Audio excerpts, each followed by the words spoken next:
একদিন একটি ইঁদুর খাবার খুঁজতে খুঁজতে রাজার ঘরে প্রবেশ করে। কোনো খাবার না পেয়ে একটি হীরের টুকরো গিলে ফেলে। হীরে চুরি হয়ে যাওয়ার কারণে রাজপ্রাসাদে সবার ঘুম হারাম হয়ে যায়। রাজা মশাই জ্যোতিষীকে ডেকে পাঠায়। জ্যোতিষী বলে হীরের টুকরো ইঁদুর খেয়ে ফেলেছে। সেনাপতি রাজার হীরে উদ্ধারের জন্য রাজ্যময় পুরস্কার ঘোষণা করে। একজন শিকারীকে খোঁজ করে ইঁদুর মেরে হীরা উদ্ধারের দায়িত্ব দেওয়া হয়।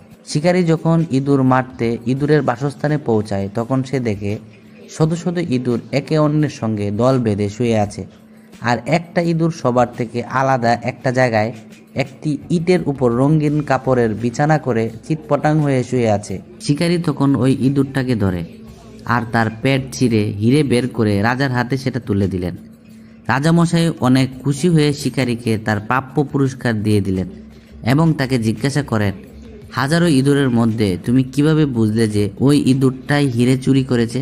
শিকারী জবাবে বলে, খুবই সহজ। মূর্খ যখন হঠাৎ বিত্তমান হয়ে যায় তখন নিজেকে অন্যের থেকে আলাদা মনে করে নিজের জাতির সঙ্গে মেলামেশা বন্ধ করে দেয়। মূর্খ ইঁদুরটা ঠিক তাই করেছিল। হীরা চুরি করে নিজেকে সবচেয়ে ধনী এবং ইঁদুরের রাজা ঘোষণা দিয়েছিল। পরিশেষে বলা চলে, বর্তমান সমাজে কিছু কিছু ব্যক্তিদের মাঝে এমন আচরণ পরিলক্ষিত হয়। বড় বড় নেতাদের সাথে সেলফি কিংবা ছবি তোলার যোগ্যতা থাকলেই মানুষ কখনো বড় মনের হয় না। সম্পূর্ণ ভিডিওটি দেখার জন্য সবাইকে ধন্যবাদ। সবাই আমার চ্যানেলটিকে সাবস্ক্রাইব করে রাখবেন, আর যদি গল্পটি ভালো লেগে থাকে তাহলে অন্যের কাছে শেয়ার করে দিবেন। ধন্যবাদ সবাইকে।